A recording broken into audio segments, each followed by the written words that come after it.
Good evening, all. Till date, like last four session, we have seen that how to make CV. What are the mistakes students generally do while preparing or writing CV or resume? What are the difference between biodata and resume? What is the importance of cover letter and how to write cover letter? So till date, we have seen these things. Now it's very important to whom you are sending your resume. If your resume is a perfect, if you like attach your cover letter also, but you are sending your resume to wrong person, like considering that you are sending your resume to Canvas Clinical Research Services Private Limited and your subject is that application for the position of drug safety associate. Do you think that first of all I just tell you all that just on your camera, because if you do not have your own involvement you cannot understand the things I want to tell you. Okay, good evening Nikhil. Good evening, ma'am. Whenever you attend any online session, always on your camera. If you want to make networking, if you want to get something for that webinar or online session, like many students are always ask me that, ma'am, do I really understand everything by getting coaching online? It's up to you only. If you keep away yourself or refrain yourself from all these things, or if you keep your camera like off, then you don't get anything from this, because I don't know who you are behind the camera. I don't know what's your requirement, why you have like enrolled for this sessions, what is your exactly requirement to enter in clinical research industry. Like Somili has different requirement, Nikhil has different, Ayushi has different. So you should have to have your own involvement. If your involvement is 100%, then definitely you get anything from whatever you want from online session. So always keep Nupur on your camera. All 4 session or 5 session, I haven't spoken to you. What's exactly you want from this session, and really you are getting whatever you want. Yes, I am getting. Okay, so what's your background, Nupur? Actually, yeah, we have discussed also. You done your. Sorry. So if you are sending your resume to wrong people or wrong organization, wrong in which aspect? I'm going to tell you what are the scenarios you should have to check before sending your resume. So first is that if you send your resume to Canvas Clinical Research Services Private Limited, do you think that for the position of drug safety associate, your CV gets selected? No, ma'am. Why? Ma'am, Canvas don't open the positions for drug safety associate. Canvas doesn't have the positions or the Canvas does not offer services in pharmacovigilance. So this position belongs from pharmacovigilance department. So before entering in this industry, you should have a basic knowledge, and this should be the motive of institute. That institute should give you this kind of information.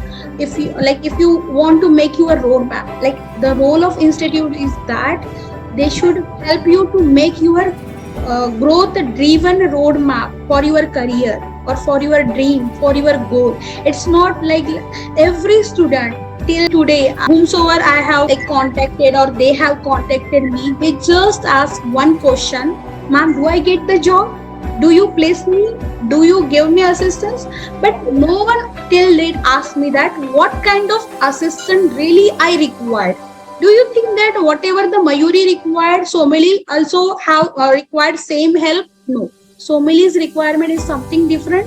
Mayuri is something different. Each individual has their own persona. So each individual do not require same kind of help. First of all, whenever you join any course, your first information you require that what exactly stakeholders does in this industry, what are their roles and responsibilities. And for fresher, where you are literally work for them, like you are working one of the stakeholders in clinical research industry. It may be sponsor, it may be contract research organization, it may be multi-specialty hospital, it may be institutional ethics committee, it may be IT companies or IT management organization, or particularly for any institutional ethics committee.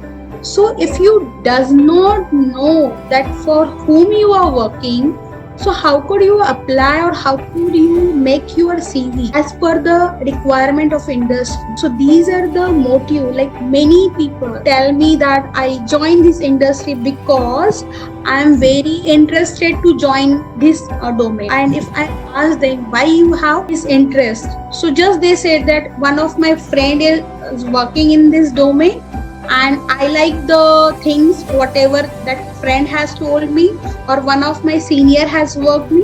They don't know growth path, they don't know designations, they don't know job profiles. Do you think that is this your like really thought process whenever you entered in any industry? And अगर consider करो, आपको मैं बोलती हूँ आपको कहीं जाना है, किसी डेस्टिनेशन पे जाना है, can you prefer to go any destination without knowing the path? And then अगर आप करियर जिसमें आपको 35 ईयर ऑलमोस्ट लाइक 23 में अगर आपको जॉब लगता है, 60 में आप रिटायर होते हैं, तो 35 ईयर्स आपको जॉब करना है समझ लो, तो क्या आप वो जर्नी विदाउट नोइंगली शुरू करना चाहते हो? और करना सच में अच्छी बात है. If you are not going any destination for a single day without knowing that destination, what you do? You search on a Google, you search, you ask to your relatives, friends, you make some like survey before going over there, what are the good things, bad things, and then you plan to visit. But for a career, what are your efforts? What efforts you have taken to enter in clinical research industry? Till date, this industry has started in India in 2000. Till date, like now 23 years after, student doesn't know about clinical research industry, doesn't know the process, doesn't know the company name, doesn't know the stakeholders. So how could you make your path easy? So we are here to make your path easy to enter in this industry. It's not like that I'll pick Ayushi and give one place and she will get the job in that organization. I'll make sure that Ayushi should have that requirements or fulfill the organization's requirement which is required to enter in the industry. So I'll guide her like, Ayushi, you should have this much knowledge, you should have the communication skill, you should have the confidence to handle the client, you should have the interpersonal skills, you should have the people management skill, time management skill, you should be the multitasking. And for that I give her practical training, theoretical things, I give her the knowledge. So this is my role. And Ayushi's role is that Ayushi grasp this knowledge, apply it in a day-to-day activities, make her more confident or improve personality to face the interview, come in a visible for HR or recruiters. So this is the Ayushi's motto when she joined the any course.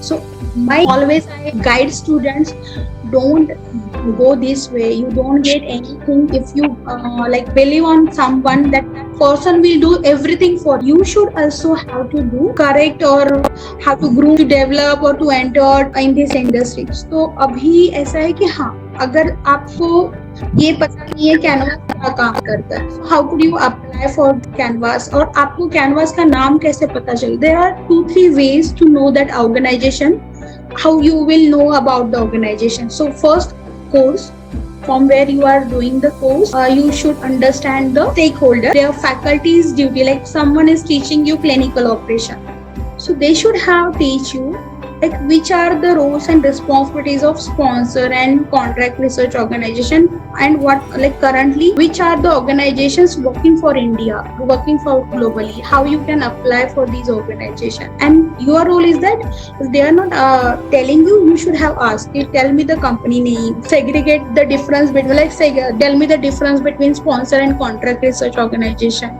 Somili, can you tell me the difference between contract research organization and sponsor? What is the major difference? Yes, ma'am. So most of the cases, contract research organization, they basically provide the services but doesn't sponsor money, or they are not related to the drug development, they are not involved in the drug development, and the drug is not belongs to them. The drug is basically belongs to the sponsor, who also provides the financial support. But actually the contract research organization provides services like clinical data management services and clinical operations services like Tell me the difference between AstraZeneca and IQVIA. Yes, AstraZeneca has his own setup. They provide services, and like IQVIA has also their own setup. What is Yes, the ma'am. difference between IQVIA and AstraZeneca? So, Who is ma'am, the as per organization here and who is the contract research organization? yes, ma'am. So, as per my knowledge, IQVIA completely work as a contract research organization, but AstraZeneca is already a pharmaceutical company who is having their drugs or like particular drugs. But they also provide services in clinical Yes. research industry. Yes, but the main difference is like AstraZeneca is sponsor and as well as they are having like setup of clinical research organization type. But How come IQVIA AstraZeneca become a sponsor or have the name or come in a category of sponsor and IQVIA doesn't? ma'am, IQVIA doesn't have their own product, ma'am. They doesn't like they yeah This is they the don't. major difference. Yes. And so, what is the difference between contract research organization and site management organization? So, for example, Canvas Clinical Research Services Private Limited is a site management organization, and Seniors Health is a contract research organization. Ma'am, contract research organization provides all kind of services like clinical operations and data management services, and maybe they provide some kind of regulatory assistance. I'm not sure about this. So, see, if you are doing course or if you are like pursuing any course, you should know these things. These are yes, like, ma'am. do you think it's a very hard or difficult things? I ask you because it's a very basic. Like after completion of your course, where will be you, or where you will apply, or where will you see yourself? So how you will prepare your resume for which designation? So if you are not aware about and most students have this like major problem. They don't know about anything. They don't know anything about clinical research in this social media era. Like it's very surprising for me. Like there are n number of our videos available at YouTube. There are n number of information available in like on Google. Then also students does not have that much like basic knowledge about clinical research industry. So how you will prepare your CV, and what happens? This is a very like they are making in clinical research blindly for a clinical research industry or other industry also. It's very dangerous for you. What happened? Many students come to us after 3 to 4 years of experience, and they come to us that, ma'am, I can't have good I don't have a good opportunities, and I wasn't able to perform well in the particular industry, and now I want to enter in clinical research industry. So if this is the scenario, what my answer to that student or that person, see, if you are not working good in other industries, how is it possible that you will work good in clinical research industry? Because it's a very skill driven, knowledge driven industry.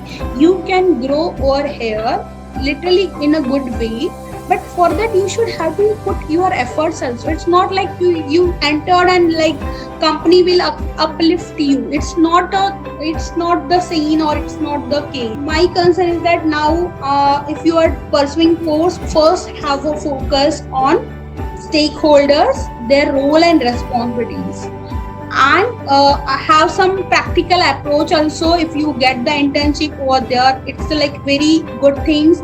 And I'll always tell the students try internship in a multi-specialty hospital, because in multi-specialty hospital you meet all the stakeholders. You meet CRO representative, you met sponsor representative, you met investigator, you met institutional ethics committee members, you met data management people, you met QA/QC people. So this is the place. If you work over there for 3 to 4 months, or have internship or you work at multi-specialty hospital for 1 year, you actually know about all the things or the scene of clinical research industry or processes of clinical research. There are n number of processes. Medical writer do different things. And if you ask regulatory affair employee, or those who are working in a regulatory authority or regulatory affair, offer services in regulatory affair, they don't know about operations.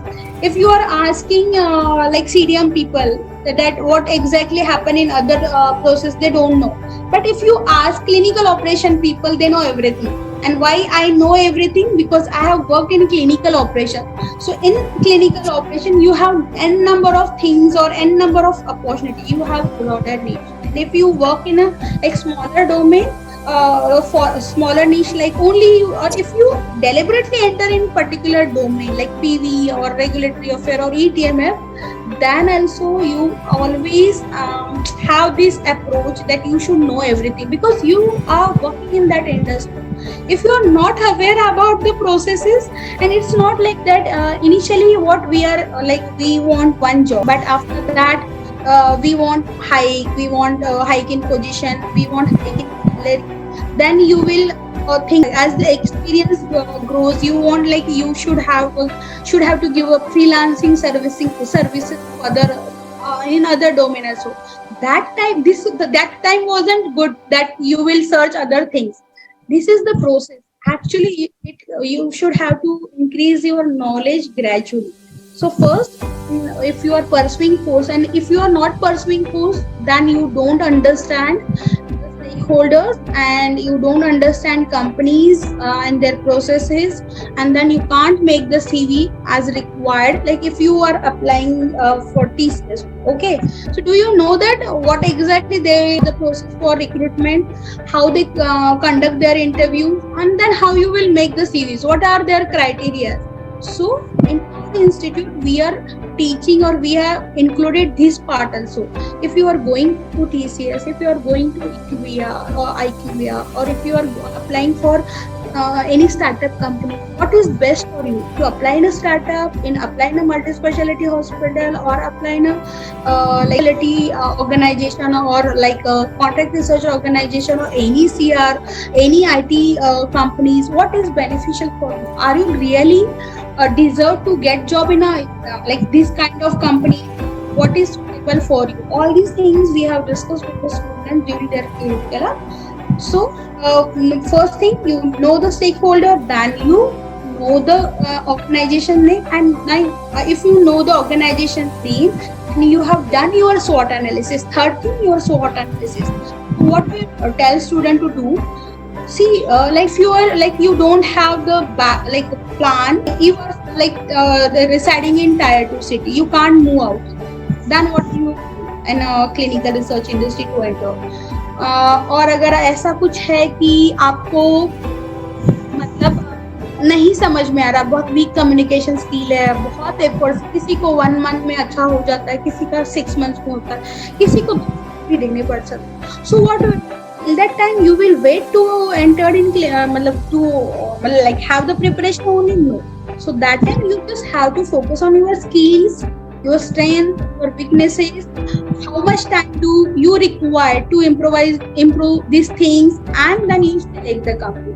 If you think that you are not okay to compete for larger group, you just want to with very less time, बहुत कम लोगों के साथ, तो कम time में मुझे अच्छा फायदा होना चाहिए. मुझे बहुत, जैसे किसी का ये रहता है मुझे सारी प्रोसेस, मेरा फर्स्ट यही था जब मैंने एंटर किया था इस क्लिनिकल रिसर्च इंडस्ट्री, या सोचा था कि मुझे सब कुछ पता चले कम टाइम में, मैं ज्यादा से ज्यादा काम कर पाऊँ, so that I can know that where I should be, मतलब where I should be fit in this domain.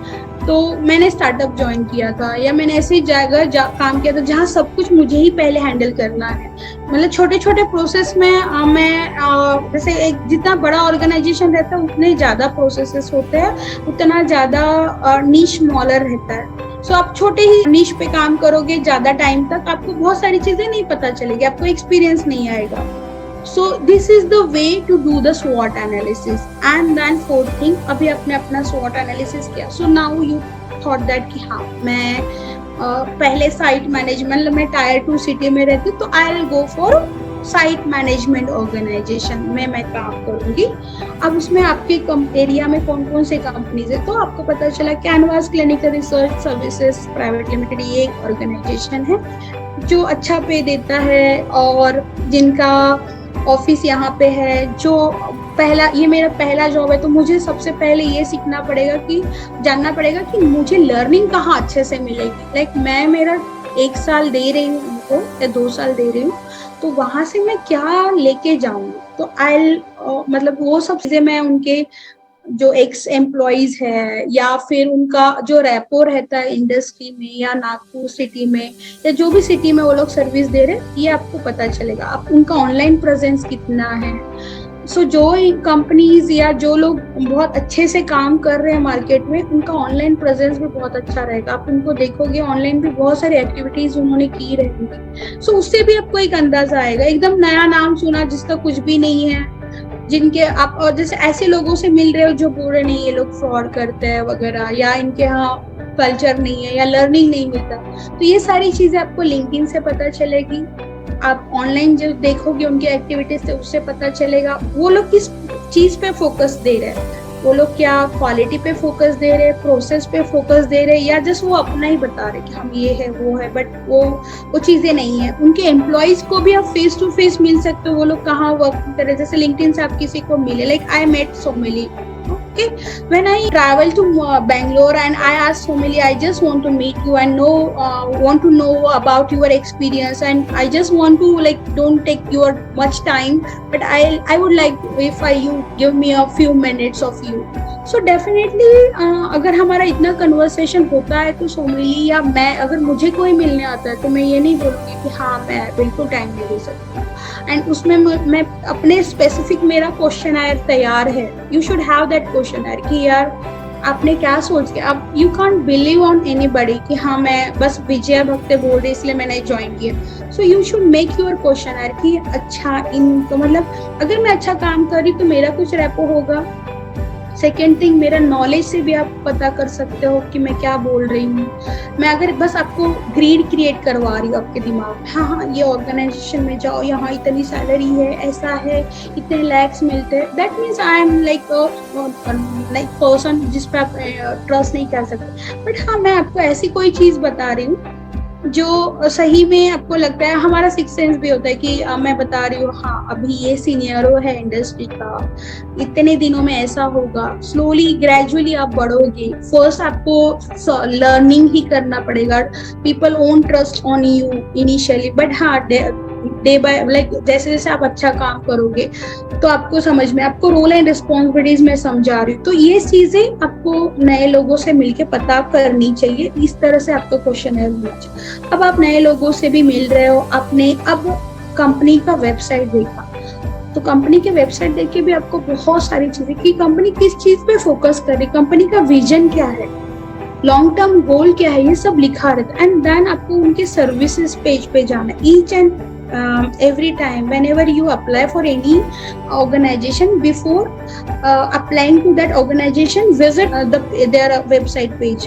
एक जैसे सोमेली को अभी लाइक यू कंपनी में अप्लाई करना, सो आपको सारा उनका इंफॉर्मेशन उनके वेबसाइट में, आपको बस 30 मिनट स्पेंड करने हैं to read their services, what is their visions and what is their like mission वगैरह रहता है। एंड देन उनके यहाँ उन्होंने जैसे लिखा रहता है अपकमिंग जॉब अपॉर्चुनिटीज। अगर आप कैनवास का वेबसाइट देखोगे तो कैनवास में कौन कौन से जॉब अपॉर्चुनिटीज हमेशा रहती है उसके बारे में एक पेज है। So you will get to know that अच्छा क्लिनिकल रिसर्च कोऑर्डिनेटर होता है, क्लिनिकल ट्रायल असिस्टेंट होता है, देन प्रोजेक्ट कोऑर्डिनेटर होता है, प्रोजेक्ट मैनेजर होता है, वीडियो एडिटर भी है। अगर if you have like other skill like you can do video editing also. आपको अच्छा यार ये तो मैं फ्रीलांसिंग कर सकती हूँ, अभी मैं जो भी पढ़ाई कर रही हूँ, बट हाँ मैं अभी अगर वीडियो एडिटिंग इनको करती हूँ तो आप उसके लिए अप्लाई कर। तो ये सारी छोटी छोटी चीजें अगर हर वेबसाइट पे जाके मतलब कुछ एटलीस्ट कुछ कंपनी की, तो आपको समझ में आएगा कि कितनी सारी अपॉर्चुनिटीज है और आप कहाँ फिट बैठते हो। फिर वहां पे जॉब रोल्स और रिस्पॉन्सिबिलिटीज भी लिखी रहती है। समझो कहीं नहीं लिखी है तो आप गूगल पे सर्च कर सकते हो। अगर आप कोचिंग ले रहे हो तो वहां पे तो आपको डेफिनेटली ये चीज बताई होगी। तो इससे आपको, और या हम तो ये जरूर करते हैं, आपको जब भी हम लोग स्टेक होल्डर्स पढ़ाते हैं उनके जैसे इन्वेस्टिगेटर के लिए सीआरसी काम करता है, तो इन्वेस्टिगेटर के भी रोल एंड रिस्पॉन्सिबिलिटीज क्या होते हैं एंड स्टेक होल्डर्स के भी रोल एंड रिस्पॉन्सिबिलिटीज क्या होता है, ये आपको बताया जाता है। तो इस तरह से आपको उनके सर्विस पेज से और जो जॉब अपकमिंग जॉब्स या जॉब ये वाला पेज होता है, ये 2 चीजें आपके लिए बहुत इंपॉर्टेंट रहेंगी। तीसरा रहेगा आपको उनका मिशन और गोल देखना है कि हाँ कंपनी कहाँ स्टैंड करती है, या फिर आप गूगल पे भी वो कंपनी को सर्च कर सकते हो, तो उनका एस्टेब्लिशमेंट डेट, उनके जो भी टीम है अभी तक उन्होंने क्या किया, ये सारे पेजेस आपको दिख जाएंगे।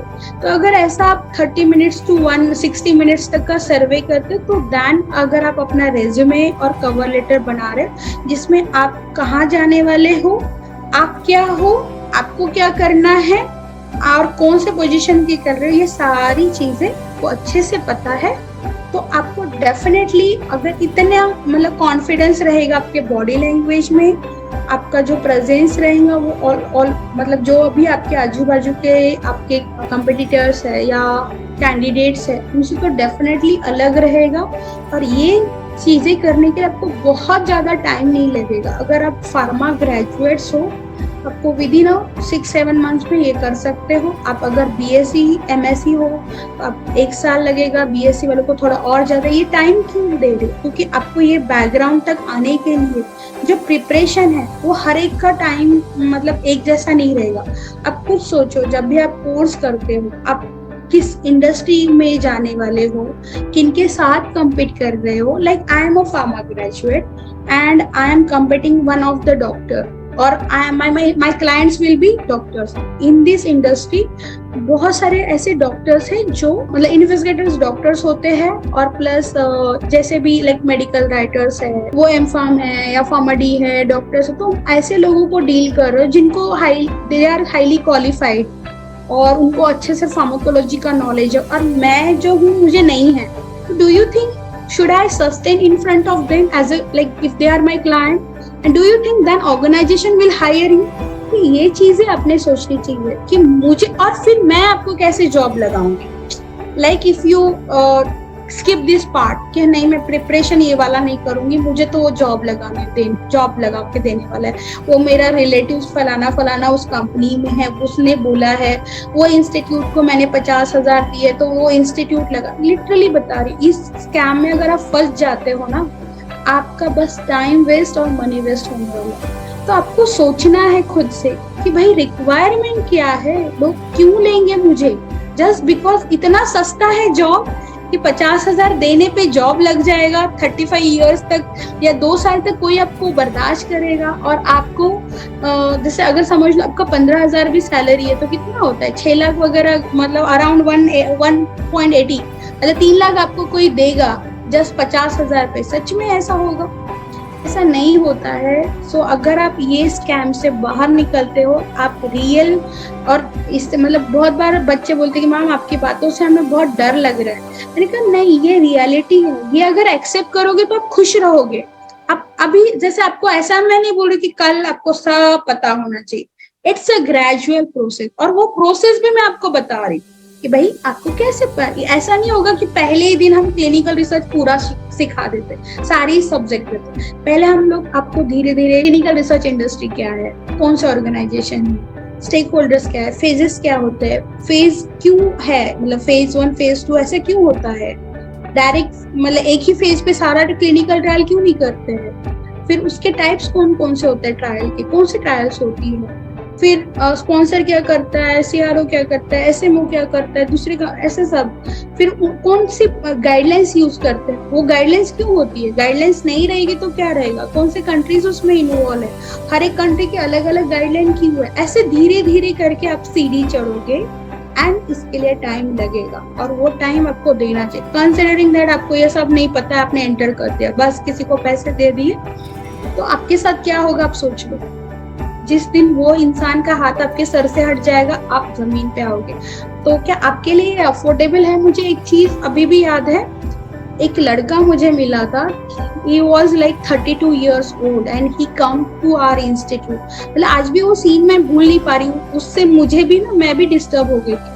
That guy is 32 years old, literally face से ही पता चल रहा है उसको बहुत ज्यादा डिप्रेशन और उसके बहुत बुरे माँ बाप। मतलब मुझे वो भी ऐसे लगा कि वो 32 इयर्स ही था बट उसके जो माँ बाप थे वो थोड़े से ऐसे मतलब अभी मतलब चलने में उनको थोड़ी तकलीफ है, ऐसे ऐसे चल रहे थोड़े से, ऐसे टाइप। वो माँ बाप उसको लेके आए इंस्टीट्यूट, और वो मुझे बोल रहा है उनके मतलब माँ बाप कि हम मेरे बेटे को अभी एडमिशन करने में। तो 32 ईयर्स तक आपने क्या किया, मतलब उसने बीएससी किया था, तो अब मैं उसको कोई कोर्स, मतलब उसके पास टाइम ही नहीं है अभी सीखने के लिए। तो मैं एकदम ये सोचू मैं कौन सा कोर्स इसको ऑफर करूँ जो इसको जॉब लग जाएगी। तो मैंने उसको बैकग्राउंड पूछा कि आपको क्यों कोर्स करना है, आप अपने ही फील्ड में अच्छा करो कुछ। तो उसने बोला कि मैं बीएससी के बाद जो गवर्नमेंट एग्जाम्स होते हैं उसके लिए ट्राई कर रहा था, बट मेरा हुआ नहीं। इतने साल उस लड़के ने, मतलब लाइक 21 ईयर से 32 ईयर, मतलब 11-12 साल तक वो बस वो एग्जाम का प्रिपरेशन ही कर रहा था। और कब मैंने कहा क्यों इतने, तो बोले कभी मेरा 1 मार्क से रुकता था, कभी 4 मार्क से, कभी 2 मार्क से, तो मुझे हर बार ये उम्मीद रहती थी कि अगले बार मेरा हो जाएगा। और उसने ऐसे करके 12 साल गवाए। और अब वो, तो मैंने उसको बोला था this industry is not for you, मतलब अगर ऐसे हो आपके पास 32 इयर्स में, अब आपके पास टाइम है 1 साल का फिर कोर्स करने के लिए। मतलब एमएससी तो मैं सजेस्ट ही नहीं कर सकती थी कि और मतलब 1 साल वो मतलब इन्वेस्ट करे। तो उसका था कि नहीं मुझे छोटा सा कोर्स बताओ जिसमें मैं करूं। अब मुझे बताओ, is it possible for that person to enter in this industry?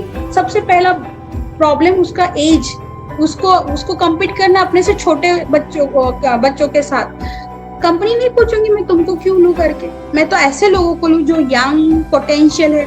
आपको ये चीजें सोचनी चाहिए। और वो लड़का फिर जाके कोई इंस्टीट्यूट में उसने एडमिशन लिया, आई डोंट थिंक सो उसको लगा होगा, बट मुझे ये चीज बहुत बुरी लगी कि हम ऐसे ट्रैप में आ जाते। जस्ट यू आर, मतलब मैं बोल रही हाँ तुमको जॉब लग जाए, I am the authorised person is all the companies, I am the CEO of all the companies, I am just affiliated to the organisation, they know me, they know that मतलब एक canvas एक institute है वो जो training programme provide करता है। हम यहाँ के बच्चे हायर करते, it's not like the I am the only person who gives the training of this kind of courses and they have the only मतलब मैं ही एक अवेलेबल हूँ कि वो उन लोगों को मेरे से ही बच्चे लेने, या मैं उनकी कंपनी की ऑथराइज्ड पर्सन भी नहीं हूँ। So I am the person who just guide you to get the job. और मेरा काम क्या होना चाहिए, मैं आपको राइट गाइडेंस दूँ कि हाँ यही चल रहा है, यही एक्चुअल ट्रुथ है। इट्स नॉट लाइक दैट कोई भी आएगा कुछ भी कोर्स कर लेगा, पढ़ेगा नहीं, ये नहीं करेगा और उसको जॉब। तो आप लिख लो ये पॉइंट, जब भी आपको सीवी बनाना है। हमने पहले तो देखा सीवी कैसे बनाना है, हमने ये देखा कवर लेटर कैसे बनाना है, कौन से मिस्टेक्स हमें अवॉइड करने। कभी भी आपको बेसिक चीजें लिखनी है, डोंट गो कि मुझे ये आता है वो आता है, जो आपको नहीं आता है ऐसी चीजें नहीं लिखनी है। अब आज हमने देखा कि हमें अपना रिसर्च कैसे करना है to land up our dream job. तो सबसे पहले हम स्टेक होल्डर्स के बारे में जानेंगे, उनके रोल एंड रिस्पॉन्सिबिलिटीज जानेंगे, उस स्टेक होल्डर्स के लिए कौन से ऑर्गेनाइजेशंस काम करते हैं उनके नाम जानेंगे, फिर उनके बारे में रिसर्च करेंगे एंड फिर हम अपना स्वॉट एनालिसिस करेंगे एंड देन हम लोग उस कंपनी के वेबसाइट को विजिट करके उनका सर्विसेज पेज देखेंगे, उनका मिशन है उनका वो हम देखेंगे, उनके गोल एग्जैक्टली वो क्या, उनका जॉब पेज हम देखेंगे, उसके जॉब पेज पे उनका प्रोसेस भी लिखा रहेगा कैसे अप्लाई करना है, कहाँ अप्लाई करना है एंड देन हम प्रॉपर रेज्यूमे बना के कवर लेटर के साथ पर्टिकुलर ऑर्गेनाइजेशन में उनके प्रोसेस के हिसाब से, या हर ऑर्गेनाइजेशन का अगर डिफरेंट प्रोसेस है तो हम वो प्रोसेस फॉलो करेंगे and in this way definitely you get 100% chance to get the job. And this is the very easiest way to get the job. So I think I have explained you how to hack if you want to get the job in clinical research. That's why हमने इसका नाम job hackathon रखा था. You should know or you should hack the things like it's not like that हाँ आप कहीं किसी के पे पास गए और आपने उसको 50-60 हजार दिए और बोला जॉब लग जाओ. In this way you cannot sustain in this, especially in this industry for long run. बाकी किसी में भी नहीं करोगे, but it's your aim is not like earning 15-20 हजार till you are 35 years. Your aim is that gradually you will grow in this industry, have a good positions. Along with that you will get the power, you evolve in this industry with your personal and professional growth. So अगर आपको वो चाहिए तो this is the right. So anybody has any concerns? कुछ पूछना चाहते हैं? आपका क्या बैकग्राउंड है? हाँ, मेरा बैकग्राउंड मैम, मेरा एमएससी लाइफ साइंस हुआ है. और मेरा पीजी डिप्लोमा भी कंप्लीट हुआ है हम्म इसमें, क्लिनिकल रिसर्च, हम्म फार्माकोविजिलेंस और क्लिनिकल डेटा मैनेजमेंट में। तो मेरे फ्रेंड के लिए मैं ज्वाइन करना चाहता था उसके लिए, तो इसलिए मैंने ज्वाइन किया हुआ। तो जॉब भी है? तो आप, मैं अभी, हाँ फिलहाल तो मैं मेडिकल बैकग्राउंड से ही हूँ, हमारे रेडियोग्राफर। कहाँ करते हो? हाँ, Star Imaging and Research Centre as a MRI radiographer. Okay okay, MRI. आपको पता है clinical research? Yes ma'am, yes पता है। वर्ड यूज किया, और उसके साथ Yes, yes. फार्माकोविजिलेंस और क्लिनिकल डेटा मैनेजमेंट शायद आपने क्लिनिकल बोला। डेटा मैनेजमेंट, यस यस तो मैम। आपको पता है आप ये 3 सेंटेंस में आपने क्या गलत बोला, और यही मिस्टेक आप सीवी में करते हो और एचआर आपको यही पकड़ता है या रिक्रूटर। अगर आप बोल रहे हो, see if I am saying that I have a knowledge of clinical research industry, ठीक है, और Yeah. मैंने ऐसी चीज बोली, अब मैं कैसे तय करूंगी कि आपको नॉलेज है कि नहीं है? क्योंकि 10-15 मिनट आपसे बात करने में मुझे पकड़ना है कि सच में ये लड़का मेरे लिए यूजफुल है क्या, मेरे ऑर्गेनाइजेशन में काम करने में। आपने क्या Okay. गलत, बताओ अभी इस 3 वर्ड में आपने गलत बोला। क्लिनिकल रिसर्च ये जो है वो इंडस्ट्री है, इसी के अंदर में फार्माकोविजिलेंस, डेटा मैनेजमेंट और जो बाकी के डोमेन से वो आते हैं। If you said that I have a knowledge of clinical research, that's sufficient. आप कभी ऐसे बोलते हो कि मुझे बीएससी का नॉलेज है, मैंने बीएससी किया है एंड जूलॉजी बॉटनी ऐसा किया, ऐसे नहीं बोलते। आप क्या बोलोगे? मैंने बीएससी किया है इन सो एंड सो ब्रांच, ठीक है, तो मुझे समझ में आएगा आपके क्या सब्जेक्ट है। तो अगर आप बोलते हो कि मुझे साउंड नॉलेज है या बेसिक नॉलेज है क्लिनिकल रिसर्च का and pharmacovigilance and data management का, ये गलत हुआ। आपको या फिर ऐसे बोलना है कि मुझे clinical operation, clinical data management, pharmaco, जैसे अगर आपको पर्टिकुलरली बस फार्माकोविजिलेंस का ही नॉलेज है या ऑपरेशन का ही है, तो आप बोलोगे clinical operation, not clinical research industry.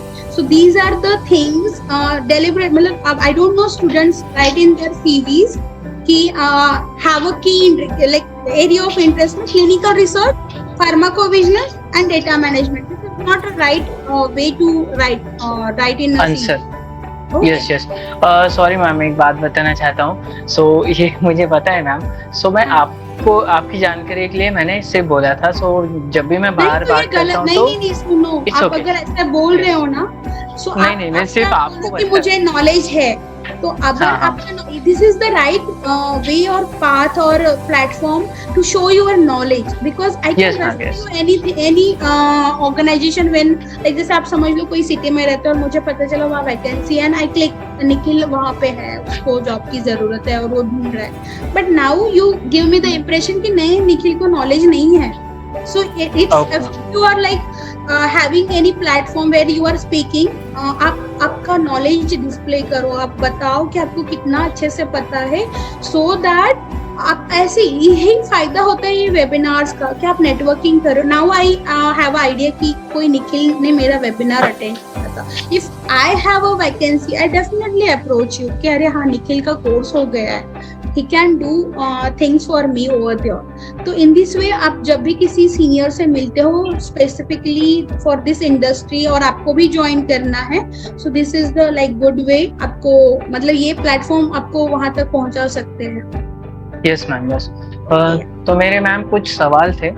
हाँ, तो ये जो आपका ऑर्गेनाइजेशन जो है, ये क्या है? एक इंस्टीट्यूट है या साइट मैनेजमेंट है या और क्या है? हाँ, we are a site management organization plus we Okay. have clinical research institute also.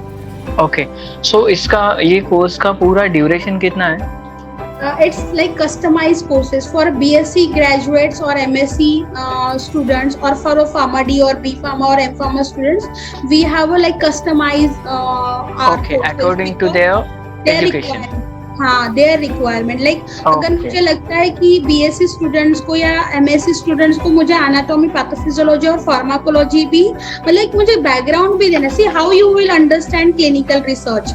अगर उसके पहले को फार्माकोलॉजी ही नहीं पता है, आपको मेडिसिन नहीं पता है, you are working in a medicine industry, is it a possible thing? तो मुझे वो चीज के लिए भी प्रिपेयर करना है। तो मैं उसका कोर्स ड्यूरेशन कुछ अलग रहेगा, कोर्स अलग रहेगा। अगर मुझे पता है कि नहीं this guy has this things like pharma है, अब मुझे उनको बस क्लिनिकल रिसर्च के ही डोमेन्स पढ़ाने हैं, तो मुझे उनका ड्यूरेशन कुछ अलग रहेगा, उनका कोर्स कुछ अलग रहेगा। This way we are customise our course. Okay, so MSc chemistry के लिए आपको कितना ड्यूरेशन रहेगा ma'am? In clinical advance right. for a 1 year, like 6 months internship is must for like Okay. MSc. And that internship is paid or not paid? It depends on that hospitals or that organization. If you are working for Okay. them, see what happens in internship. They are not allow you to work for them. They are not Yes, dedicated right. to you.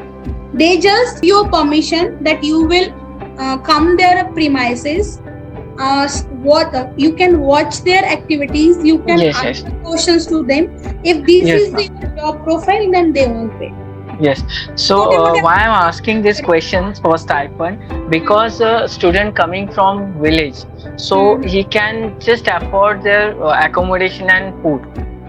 For that person I'm asking. And one more question, ma'am. एक चीज मैं बताना चाहूंगी Nikhil, see when you are in a learning phase, आपका बस आपको यही grid होनी चाहिए. I know that everyone has money issues, like they came from different background, but if you मैं तुम्हारे घर आ रही हूँ, तुम मुझे रहने के लिए जगह भी दे रहे हो, फिर मैं बोल रही नहीं तुमको पैसे भी देने हैं क्योंकि मैं तुम्हारे घर में रह रही हूँ, because you are learning, you are in a learning phase and they allow you to learn. It's not their interest. अगर आप नहीं भी कर रहे हो, and now what happened, हम ऐसी कंट्री में रहते हैं जहाँ बहुत ज्यादा पॉपुलेशन है, तो आपको ये भी देखना है कि एमएससी के कितने स्टूडेंट्स एवरी ईयर निकलते हैं यूनिवर्सिटी पास आउट होके, and what are the opportunities for them कि they can sustain in that industry. Sustain means मैं ये बोलूंगी कि महंगाई रेट है और हमारी सैलरी आज के दिन में what you are getting from stipend, आपको 10, 15, 20, 25 हजार का तो स्टाइफंड नहीं मिलने वाला है, हार्डली 2-4 हजार का तो मिल भी जाता है और नहीं भी मिलता है कुछ भी नहीं. बट अगर आपको ऐसा इंस्टीट्यूट मिलेगा या ऐसा ऑर्गेनाइजेशन इंटर्नशिप के लिए जो आपको इतनी सारी चीजें सिखाएगा 6 months में, कि आपको एक कोई 20,000 जॉब के लिए लैंड अप होते, तो व्हाट इज बेनिफिट, ये इस तरह से आपको सोचना है. सो ये कोर्स जो है मैम, ये ऑफलाइन मोड है या ऑनलाइन मोड है कोर्स या बोथ में है? नहीं, बोथ नहीं रहेगा. सी एक्चुअली मैंने अभी जैसे बोला आपको, जैसे आपने बोला फार्माकोविजिलेंस है, क्लिनिकल डेटा मैनेजमेंट है, तो ये ऑर्गेनाइजेशंस कहाँ है? ये ऑर्गेनाइजेशन मेट्रो सिटीज में, लाइक पुणे, उसके बाद बेंगलोर, हैदराबाद, ठीक है, मुंबई. तो अभी मुझे अगर नागपुर में किसी को कोचिंग देना है या मुझे पैन इंडिया किसी को कोचिंग देना है, it's not possible for each and every student to come at Mumbai and stay over there. तो rather than spending on staying and all this things, हमने हमारा कोर्स ऐसे बनाया है कि आप अपने घर बैठ के पहले थ्योरेटिकल चीजें देखो. Clinical trials almost tyre 2 city में भी हो रही है, लाइक नागपुर में भी हो रही है. जैसे अगर कहीं मतलब 1-2 ट्रायल्स हमारे सातारा, सांगली में भी है, नासिक में भी है. तो अगर आप पास में हो कहीं, जैसे पुणे के पास में हो तो आप पुणे आ सकते हो. अगर आप मुंबई के आजू बाजू कहीं रहते हो तो आप मुंबई में आ सकते हो. तो इस तरह से हम प्रैक्टिकल ट्रेनिंग के लिए आपको बुलाएंगे. Okay ma'am. और फीस कितना है मैम? फीस हम लोग नहीं दे पाएंगे जो आपको फैकल्टीज देते हैं. Okay sorry, no problem. और इसका फीस ना एग्जाम फीस वगैरह सब इंक्लूड करके जस्ट वन सेक ADCR का फीस 59,000 है और 1 year. Okay. Anybody wants to ask anything or should I like conclude today's session? Bye. See you tomorrow at 5 p.m.